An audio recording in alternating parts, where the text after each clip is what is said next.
grieving. Some families will be lost to one another forever. To those of you who face the difficulties of reconnecting with family and establishing ongoing relationships, we say sorry. We offer this apology in the hope that it will assist your healing and in order to shine a light on a dark period of our nation's history. To those who have fought for the truth to be heard, we hear you now.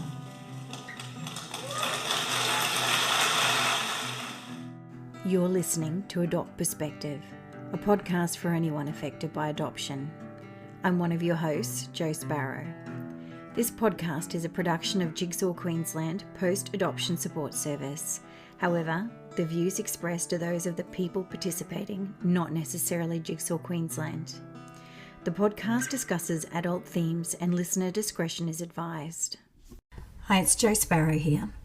Just apologies, I have my whole family home here today with the dreaded lurgy, and so if you hear people sneezing and coughing in the background, including myself, I do apologise. Just a word before we begin. This episode talks about the trauma that is being caused by the removal of Aboriginal children from their families. We recognise that this could be distressing to some listeners. However, we believe that these conversations need to be had to increase the understanding of the hurt and ongoing harm caused by these policies. To those that were affected, we are sorry. A little bit of important background for this episode. The Stolen Generations refers to a period in Australia's history where Aboriginal children were removed from their families through government policies. This happened from the mid-1800s to the 1970s. In the 1860s, Victoria became the first state to pass laws authorising Aboriginal children to be removed from their parents. Similar policies were later adopted by other states and territories, and finally by the federal government in the 1900s. For about a century, thousands of Aboriginal children were systematically taken from their families, communities and culture. Many never found their way back. These children are known as the Stolen Generation survivors, or stolen children. These children were taken by police from their homes on their way to school. They were placed in more than 480 institutions, adopted or fostered by non-Indigenous people, and often subjected to abuse.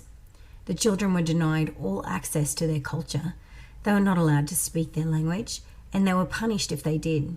And impacts of this are still being felt today.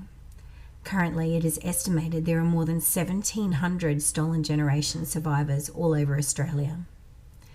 In 1995, a national inquiry into the separation of Aboriginal and Torres Strait Islander children from their families commenced, headed by the President of the Human Rights and Equality Commission, Sir Ronald Wilson. By the end of 1996, nearly 800 submissions had been heard.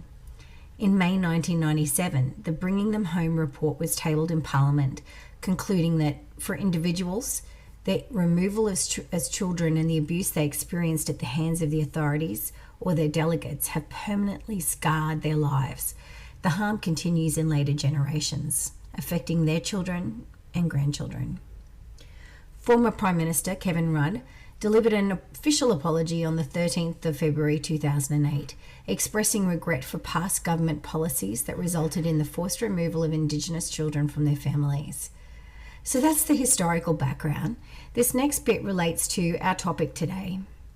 In 2021, the former Prime Minister, Scott Morrison, used the annual Closing the Gap statement to announce the establishment of a $378 million redress scheme for survivors who were forcibly removed as children from their families in Commonwealth-controlled territories. That is, the Australian Capital Territories and Northern Territory before self-government, and Jervis Bay Territory on the New South Wales South Coast. The redress scheme was a recommendation of the Bringing Them Home report, which concluded the policy of assimilation was tantamount to genocide. Eligible applicants will receive a $75,000 one-off payment recognising the harm suffered and a further $7,000 for counselling. As a condition, survivors who accept the payment from the Commonwealth Government will have to waive their right to legal action to seek additional compensation.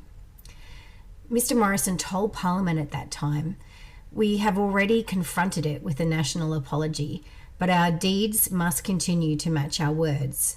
When asked whether Queensland or Western Australia should introduce schemes, Mr Morrison said it was up to other states to exercise their responsibilities. As of today, Tasmania, South Australia, New South Wales and Victoria have accepted responsibility for the harm caused to stolen generations by establishing redress. In response, Queensland Minister for Aboriginal and Torres Strait Islander Partnerships, Craig Crawford, said the Palaszczuk government would closely consider the federal government's announcement. He said the Queensland government had recently committed $300 million to its Path to Treaty Fund and $250 million for stolen wage reparations. He said, "We are committed to reframing the relationship with Aboriginal and Torres Strait Islander peoples and righting the wrongs of the past."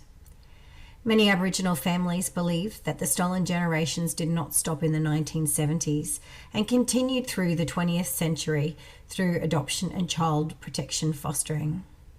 Which brings me to today's guest, Natalie Lewis. Natalie is an Aboriginal and South Sea Islander woman who was adopted in Queensland in 1974 and therefore falls outside both the states currently offering redress and the years that would make her eligible by current criteria in the states that do. That leaves Natalie in somewhat of a no man's land as she seeks recognition of the loss that her adoption caused to her culture, community and family. Thank you so much for joining us today, Natalie. Oh, you're welcome. Thanks, Jo, for inviting me. Now, I know you prefer Nat. Is it okay if I call you Nat? Yes. Excellent. Look, I thought we'd just jump right in after so much of me talking at the beginning. And I thought I might start by asking if you'd share your adoption story with us. Yes. So these years now. So 1973, I was born in Eyre, and that country I was born on is called Jewry country. And in 1973, I was born 2 weeks, and then police and family services had come to Eyre to take me from my mother, and they took me to Townsville. And there I was in a home in Townsville where my mother adopted me. She's German, and my father, he was Indian, and he was in the army. So they also had a child after they adopted me, which apparently is something that happens to a lot of people. Once they've adopted, I think they relax and then they can conceive. But I think I made it so short there because what had happened was that as I grew up, I always knew I was adopted. We couldn't help it. Mum being the way she looked and Dad the way he looked, they always told me. Kids would, even in grade 1, I remember telling them I'm adopted and then explain to them what adoption meant. But as I grew up, Mum told me stories as I asked about what had actually happened to me being adopted from her point of view. And she was only young. She was in her early 20s. Dad, he had just come back from serving in the Vietnam War, and they just couldn't conceive. So they used to go to, and I don't know the name of the home. Wish I've got to get that information, but they used to go to a home in Townsville, and they used to look after these 2 boys, teenage boys, David and Charlie. They're pretty famous within our family, and they've got pictures of them. We hear the stories of these 2 boys. They were never going to be adopted, so they'd take them for the weekends out camping or whatever. And Mum had put in a form that she always wanted to adopt an Aboriginal boy. And so one day Dad was out at bush, and bush for military means they're going out on exercise. So he was away for, I think, a couple, I don't know how long he was away for, but Mum was at the home, and she remembers hearing that the police over the speakers that they're bringing in a little Aboriginal girl.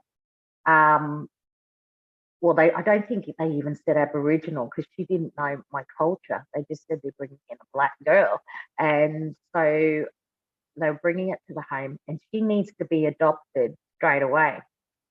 And so the ladies, this is from my mother's side of her story of what she told me, that they had asked Mum, they know that she wanted to adopt, but would she like to adopt this little one that's coming in? And so as soon as I hit the home, Mum was there and she saw me. They had conversations and that. I think she paid $5 for me. I mean, that's, yeah, what? She got way more than what her money's worth. My dad always told me that I was the best $5 he ever spent, and we were adopted at a similar time. So it must have been the going rate. Yeah. Yeah, what a bargain. So she had rung my father though when she was there just to and they rung over to wherever he was, and she said, there's this little girl here and I want to adopt her. And he's saying to Mum, look, this is a big decision, Haiti. Let's just wait till I get home and we all sit and talk about it. And so anyway, he gets off the plane, he's finished exercise, and there she is with this little girl. That's the sort of person she was, you know. I hear you, but I'll make my own decisions. And she was such an influence for me, such an independent, beautiful woman, and showed me, you know, being an army wife is hard. And you're a single mum, basically, that just takes care of the home and everything while your husband. Yeah, so absolutely love her. She's passed now.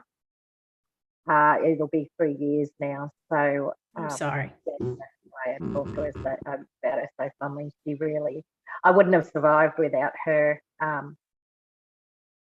being she was my best friend. She was always there. So back to the story. Sorry, you're going to have to do a lot of editing. No, this is wonderful. You're doing a great job. So she 2 weeks, and then I think it was, she remembers taking me home. I was 6 weeks then. I think it was 2 or 6 weeks, something like that. The time frames are really different because what had happened is I only just received my paperwork for my adoption.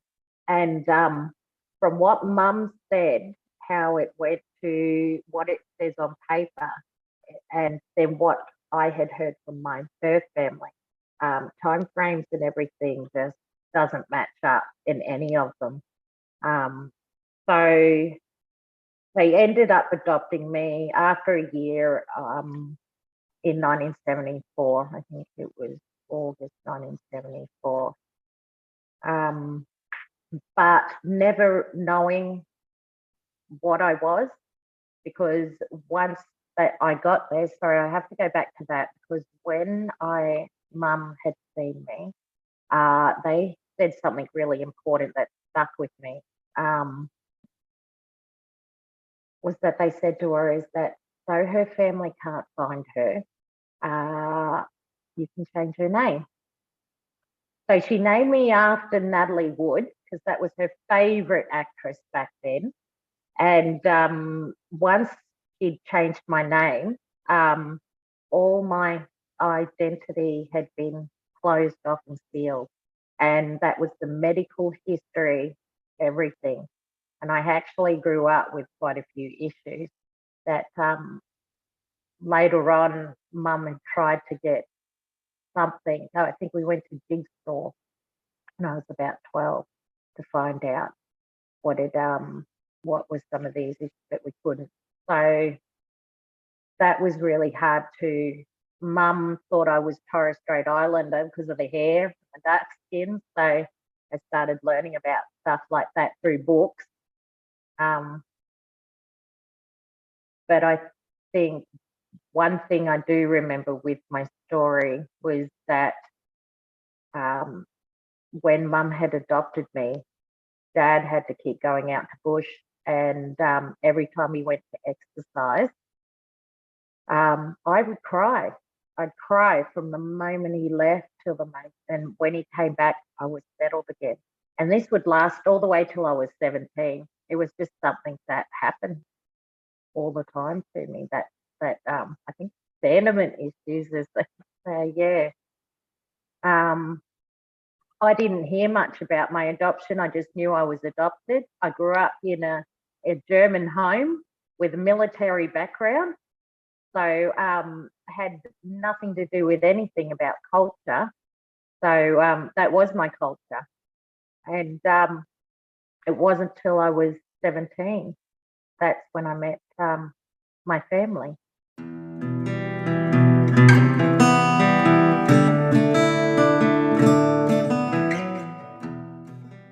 I think you probably answered what my second question was then, which was what you were told about your biological family growing up, which you kind of said was not much because your adoptive mum wasn't able to find out information. But it sounds like it was important to her to try and connect you with culture. Is that right? Yeah, I mean, she had no idea. So, Yeah. we just took Torres Straits because of the curly hair. Yeah. But she wanted to help me because her being German, she knew, and Dad being Indian, they were cultured people. So they knew how important culture is to a person. Yeah. Because she identified. She always had to go back to Germany to touch the ground and to breathe, to recharge before she came back to Australia again. Yeah. And to not have that connection and know who or what you are was hard for her because it was hard for me. Yeah. A lot of things growing up, there was a lot of things that she had to deal with me. Yeah. Yeah. So you said you were 17 when you were reunited with your mother and siblings. Can you tell us the story of how that happened? Oh my goodness. Yeah. And I'm going to talk a bit about the spiritual side of things because it plays a big part with me being taken.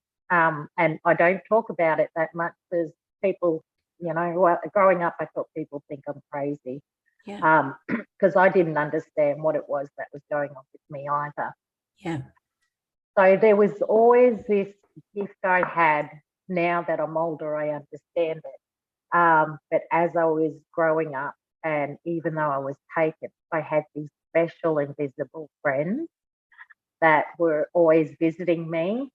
And I think the first time I really, really got to meet them was when I was in Bowen. I used to go walking in the bush, and these Black men and women would walk beside me, talk in this language I didn't understand, but they would lead me to places and sit, and they'd just teach me certain things.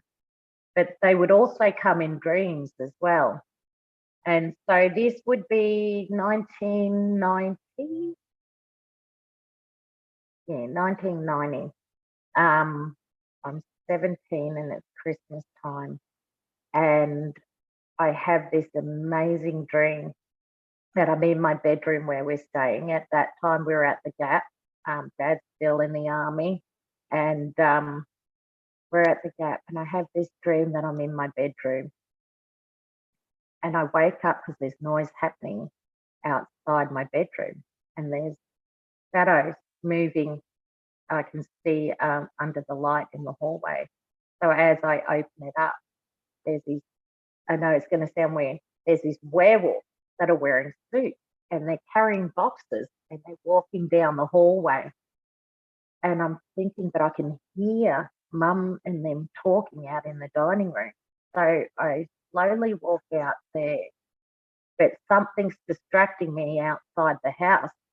So I walk out of the house in this dream and I'm walking down the stairs and there's this parade of cars going by and there's this music playing like it's a circus. There's something coming.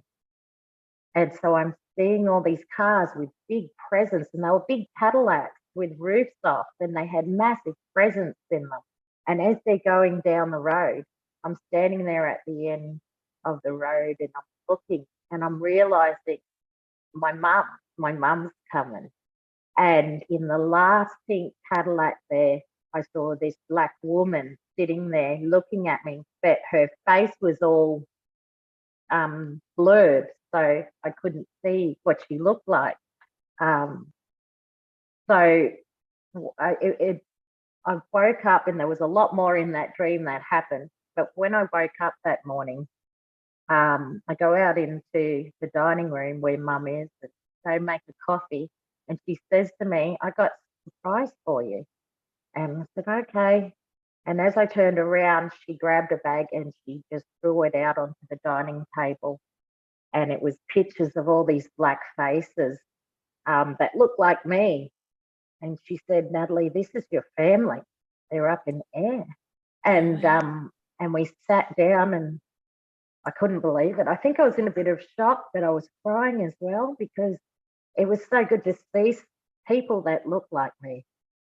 And so she explained who were the different faces that were in there, and do I want to meet them? And I said yes, because this was about a week before Christmas. And she said, "Well, they're down here to meet you, and we can arrange for them to come and meet you, come over tomorrow if you like." And I thought, well, this is exciting, and I was a bit scared at the same time. But I asked Mum how she got all this, and apparently I'd been asking questions. She just knew. My mother had this prophetic way of just knowing when I was at a certain thing or what was happening with me. And I didn't realize a month before she'd actually sent a picture of me as a baby and sent it up to air to a friend of hers. And they put my birth date on it with a question mark, and they stuck it on the back of the pub in air where all the uncles were. And they said, "Whose baby is this?" And the uncles recognised me, and they knew exactly who the mother was. And they went and got her. And that's when they got in contact with Mum. And so I was about to meet them. Wow. Yeah. I got goosebumps. Yeah. That is an incredible story. Have you met your birth family? I have, yeah. So I was 19. It was 1991 when I met my mother, and it was another 20 years after that before I had the courage to meet my father. Yeah. Yeah. It's an incredible And that experience. meeting, isn't it? Yeah. Isn't it? You can't explain that first meeting and all of that energy that builds up inside you, and you are ugly crying, like it is the tears of whatever it is that's coming out, and you hang on to them and you're just crying. Hey, you don't even know where it's come. It's just amazing. So where did you meet them? Did they come to your house? They came to the house. Yeah. Mum got them to come to the house. And I remember being in my bedroom, and Mum's going, "Oh, Natalie, come out there." And I'm standing there in the mirror going, "Okay, Nat, you can do this." Because I was listening to them through the wall. Yeah. And I could hear a young man, and his name was Bartholomew Palace. He was my older brother, and he was the eldest out of us all. There's 23 of us. Wow. But he was the eldest, Bartholomew Palace. And when you say 23, do you mean siblings or siblings? Yeah. Wow. Not out of one mum, though. Yeah. But were my they all father there? was They a weren't bit of all a there. walkabout. Were they all there? No. Thank goodness, no. Some of them weren't even born yet. Yeah. But yeah, I remember hearing his voice, and he saw the picture, a baby picture of me, and then some other pictures that Mum had out for them. And he said, "Oh, Susan." And I look identical to my little sister. Oh. And so it was just, and then I could hear a younger woman's voice, and then this older woman's voice. So it was my birth mother, Gayleen Palace, and then Bartholomew, or Barty, we all called him, and Catherine. So, and she was the older sister. So it was Bart, Catherine, and then so it's funny when you're growing up, you have this I always had this thing that I wanted to be the middle of 5 children, because I was the eldest in my adopted family, and it turned out to be that way. It was Bart, Catherine, me, and then Lyle and Susan. So, wow. So you're in your bedroom, you're hearing those voices, you come out, what are you greeted with? Pretty much Mum said, this is your birth, Mum. And I just, we were all just crying, and we were just crying and shaking, and then she wouldn't let me go. She just held me, and I could see me, an older version of me, looking at her, and then going and meeting Bart and hugging him and just crying. I'm seeing it from my point of view, but it just dawned on me that these people, they've been waiting years for this too. And then Kathy. So we sat down, and I just really thought, my mum, Haiti, like, wow, to do this on her own, because we couldn't do it through anything else, that it was that simple, just to, especially for First Nations, we're all related. You're going to find somebody related to whoever. So, it was a beautiful and, release of everything and questions. And I remember them grabbing my hands and looking at my fingers and turning my hands over and looking at your face and pulling on you and just, who do you look like, and telling each other. Yeah. So that was like day one of your meeting. How did that reunion unfold then over the years? So Galen had actually asked Mum if I can come and visit the rest of the family up in Ayr. And Mum said yes, that'd be good. We'll do it after Christmas. So my big sister Kathy stayed with me, and we spent Christmas together. It was actually really funny, because this was the first time we actually realised the difference between cultures and the way that we communicate, and how I've been brought up to how I would have, in community. And I remember we're walking past a baby, and Mum goes, oh, how cute. And my older sister Kathy goes, oh, it's so cute, I could slap it. And Mum looked horrified at her, and I'm looking at her because we didn't understand what that meant, but we thought she wanted to slap the baby. And it was a term of endearment that it was just so cute. It was so after Christmas, Kathy and I head up to Ayr, and we're met by a family there.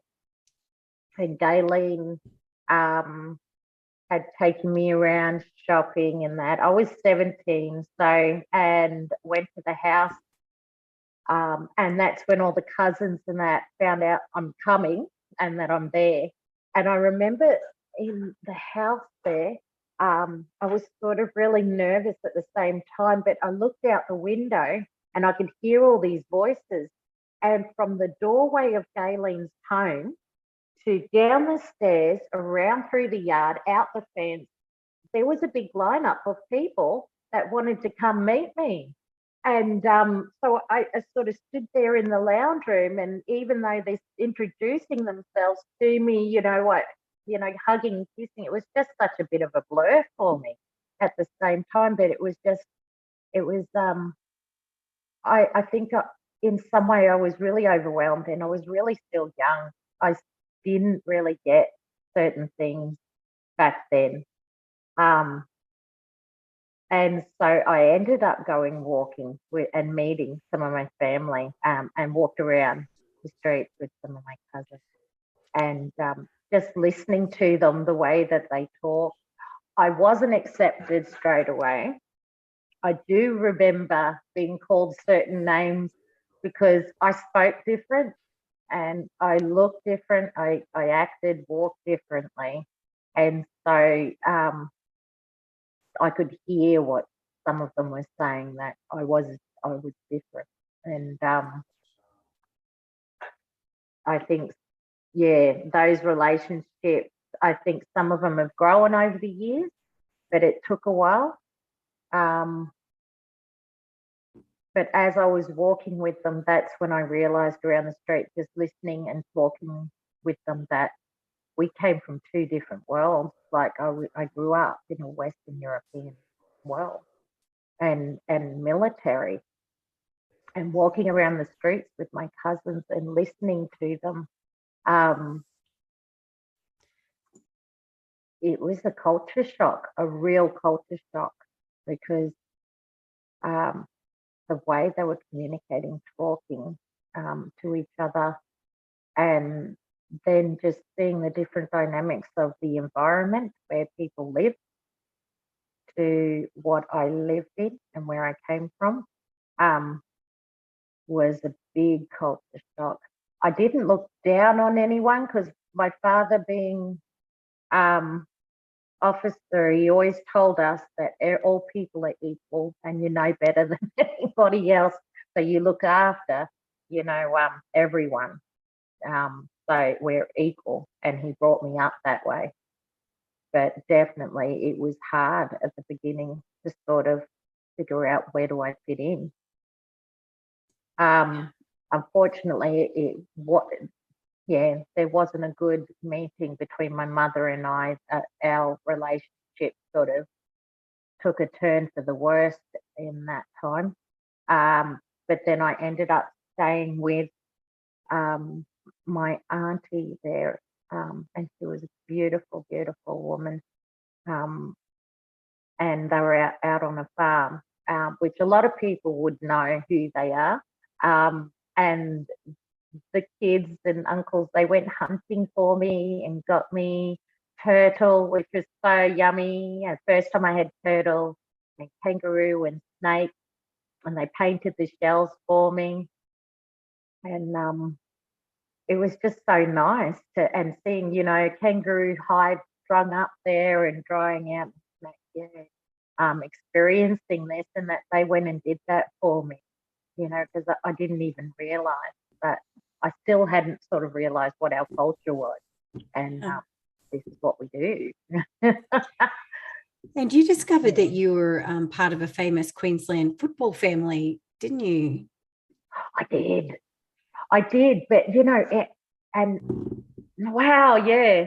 So being young, I didn't know then, but it wasn't till later on that I realised that being a Tallis was actually a pretty famous name. And there's not many. I think there's only one Tallis family in Queensland.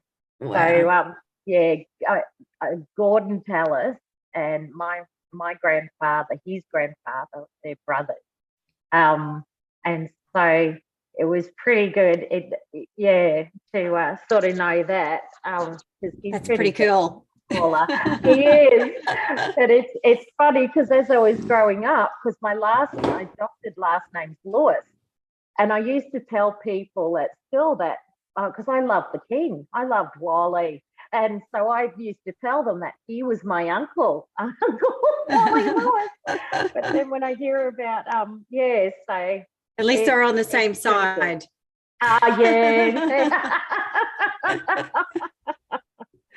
Yeah. Yeah, one of the things that struck me listening to your story, Nat, is how as adopted people, when we meet our biological family, and I felt the same as I think I heard you expressing, is that we're constantly thinking about how our biological family views us and sees our differences, and how we're very hypersensitive to how they're reacting to us. So I guess I wanted to turn that around and just ask you, what did you miss out on by not growing up with your Aboriginal family? Yeah. And it's still a thing today. Yeah. It's the culture and community. Some family members still don't even know I exist. And it's that connection of knowing everybody and who's who. And I think the thing is almost like, I think of it as, when birds fall out of nests and a human being touches it, it's almost like it's rejected by the family.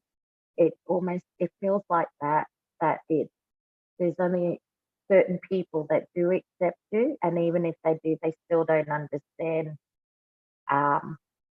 Well, they wouldn't understand how you feel, but there's always that gap of not fully being a part of the family. And I think that saddens me, is that I got to miss out on having sisters. I got to miss out on growing up with my brothers and cousins and having that really close, years. And even though it was just 17, now that I'm near 50, it matters even now, because 17 years for people in family is still not really, you've been gone for 17 years, so you're still not connected within community that way. And to know my great grandparents and to hear the history after I had come back of what our people as First Nations people had gone through, I would have loved to have that connection, to know my grandparents, to hear those stories before they had passed, of what they knew, when the great-great-parents, because it's something that I'm struggling to find now, that history and what I need to keep for my culture so that I can teach it with my children, and they keep that connection. It's very important. I often think, from my own experience, I sometimes feel like an imposter when I'm trying to connect with my biological family's culture, and history, and where they came from and that kind of thing. And I feel like an imposter when I'm trying to do it with my adoptive family too, because it's not actually my history, it's theirs. Yeah. Is there some of that runs through? Yeah. You don't fit in one, you don't fit in the other. And I think I had to come to this thing that you're uniquely you. Mm-hmm. Just accept you for you, because I've got this thing that I believe, even though it's painful and it shouldn't have happened the way it happened. But then you look at what is it that we can do, because we see both sides of the fence when we're taken. If we can get through the trauma and be able to keep moving forward, that we have to accept us for just who we are, because neither side of the family is going to understand, or I feel that I'm not fully connected with either, because one side will let you know and sort of remind you that you're not really our family because you're not blind. And the other side is, well, you weren't here, you haven't got that history, you were taken. Yeah, there's that thing. Yeah, you always have that. It's a heaviness. But I think this is where it's great to connect with others that have experienced it too, because we all feel that loneliness, that there's something in our hearts that's just heavy. And I think that's what gives us the empathy and the compassion and understanding for others that are lost or that need that extra bit of love, and taking care of others too, because we know what it feels like. Yeah.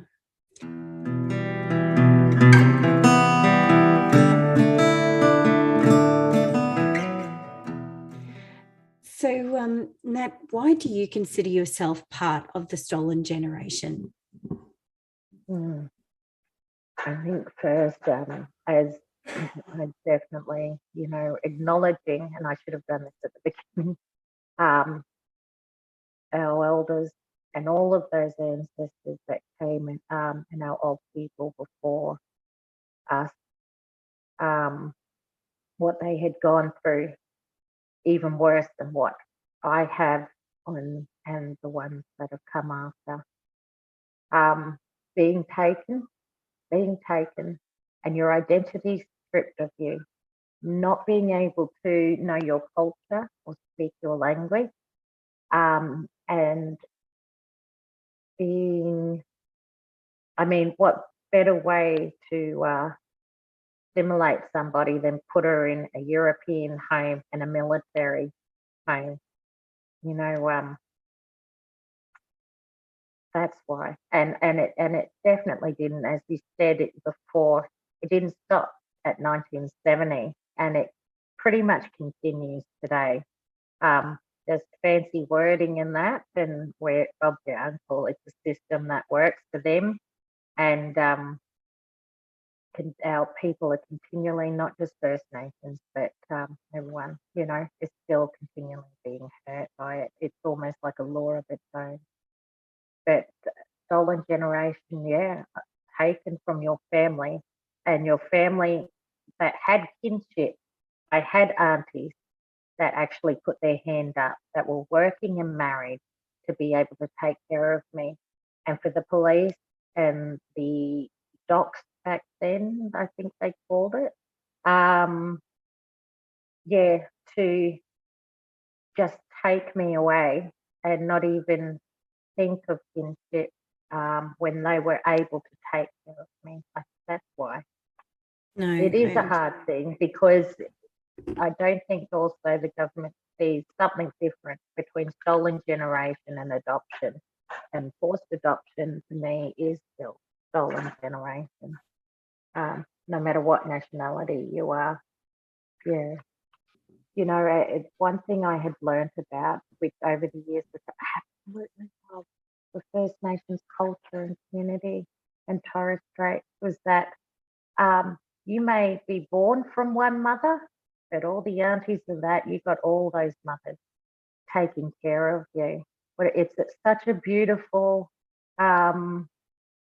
it's complex, but it isn't, the culture.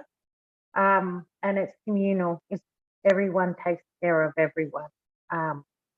There were certain things and laws that were preventative, and the law is for Aboriginal and Torres Strait Islanders. I don't know much of Torres Strait, so I can't really talk much on that. But for my culture, it's very much was taking care of everyone. And also, it wasn't a reactive law, that if something happened, it would then implement things in place so that they could prevent certain things. It already was a preventative. It already had things. I mean, when you're looking at tens of thousands of years, they've governed that place. There's something to learn about them when they're looking after so many people, that I feel that for what is happening and what this government allows, what they do to their people when they're supposed to be looking after them, you know, need to sit down, have a listen. How does First Nation culture and law work with the children, and how do they do that with community? It's about caring, it's about community. It's not about separating and dividing and causing more damage. And it would be good. There are some amazing people out there that does these amazing programs for, and I should send, I'll send them to you. Yeah, we can put a link up. About helping, yeah, for sure. About helping understand how our law, and it's law. Well, I say it's law, but I mean, that's just so the wider community understands what we live by. It always governs us, and that's by listening to our creator. We call him Yabu in my language, up in Juru, Berrigubba language. Westerners call him God. It's all one. And that's the law. Taking care of people, our family, our community, our land, and our animal. Because if you separate any one person that's so damaging. We already have them in law. You can't do that to somebody. Take them away from where they belong and their people and their home. Yeah. Yeah. Very much. So now, what does the future hold for you? Well, I'm actually working on a few things at the moment that are really exciting, and I can't really say too much, but it definitely is a part of this story, of my story, and working with and working within early learning and primary school, and just sharing my story, but in a unique way, where the children are actually going to love it and understand it. I think that's the only way I can do it, is just by sharing. I think I've stood so many times in front of young children in schools or in colleges and unis and spoken about my story, but kids are really honest when it comes to the boredom factor. And I mean, I've seen so many eyes roll back in their heads, or they'll just turn around and start playing. And I think I really have to make this more interesting. They really don't like another old lady standing there telling a story, boring. So with I'm actually making it a play, and the character, because my father's side, he's cubby. So I'm using that language. And so the main character's name's Gubble, and Gubble means boy. And so I think that's a bit of Butchulla, language as well, mixed in with ours. And so Gubble will be travelling around Queensland and that, and sharing his story, just like my story. I think if I was younger, I would have loved to see something like that, where a little black kid gets adopted into another, and how do they go about living life. So I just want to make it better and easier for the future generations, and maybe a little bit more help there too, to help them come through, because they should be running in their destiny by now. So Well, and connecting with story, I think, is one of the ways that we change people's perception. And through story, you can reach people in a way you never can by a report or a speech, or, it's finding that connection where you actually reach people in the heart, I think, and change the way they think. Well, I hope when that all comes out, you send us all your links and keep in touch so that we can keep everyone up to date with what you're doing, and where they might even be able to see this, or where their kids can see it. Yeah, I'd love to. That would be great. Yes. My mum always said to me, because growing up was always hard, and she always said to me that when I came back, especially, there was hard times where there was racism, and I'd come back home crying. And she said to me twice, she said this to me, and it helped me for now as an adult too, is that, Natalie, no matter what happens, when you walk into the room, unfortunately, people are going to see your black skin. And so it's up to you to, when you walk in that room, you put a big smile on your face and you put your hand out and you make them feel comfortable with you and get to know them, and for them to get to know you and share your story. And she said that's how you're going to help other people. Yeah. Natalie, are there any thoughts that you'd like to leave us with today? I do, and it's probably this is something quite personal for me, but also helps me keep going, especially with my culture. I have this amazing verse from the Bible that helps me as well, and I link a lot of my theology up with our cultural spirituality. And it's Mark 12:30, and it's love your Lord with all your heart, with all your soul, with all your might, and with all your strength. And that's how we live in our culture as well. That when you're feeling doubt and when you can't keep moving forward and your head is all messed up, is that always look up into the stars in the sky and know that there's someone taking care of you. He's got you. And just to keep moving forward, because you're here for a reason, and just have faith that you can keep moving forward so that you can share your story and help someone. Very wise words. Thank you so much. And thank you so much for joining us today. I've got a lot of takeaways from things you said, and that I'm going to be thinking about them all day. I know I am. So thank you so much for joining us and sharing your story with us today, Nat. You're welcome. Thank you, Jo. It was lovely meeting you. And we'll be putting up some relevant links on the podcast notes page. And I just wanted to shout out and say thank you to our FASS Team Leader, Caroline Slade, for helping me put this episode together, or pretty much really putting this episode together, and for linking me with Nat so that we could share her story today. And I know there's going to be many people who'll benefit from hearing this episode. And if you are Aboriginal or Torres Strait Islander and you have been adopted, please do contact our FASS team at Jigsaw, and we'll certainly be able to support you and help you as you're exploring all of these issues and maybe trying to find your biological family. And meanwhile, do you have a story that you'd like to share with us? If you'd like to be interviewed for the podcast, jump onto the podcast main page of the Jigsaw Queensland website and complete the prospective guest form there. And note that Adopt Perspective can be listened to by people all over the world. Bye for now. Thanks for listening to the Adopt Perspective podcast.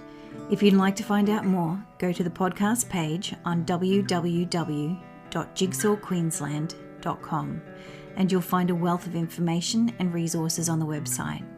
If you reside in Queensland, you can reach Jigsaw Queensland's Forced Adoption Support Service on toll-free 1800 210313, or you can call Jigsaw on 07 33 58 6666. If you live in another state of Australia, you can still call the Forced Adoption Support Service number, and your call will be answered by the Forced Adoption Support Service in the state that you are calling from. In every other state, Relationships Australia operates this service. A big thank you to Matt Sparrow for composing and recording our original theme music. Until next time, I'm Jo Sparrow saying farewell from Adopt Perspective, a podcast for anyone affected by adoption.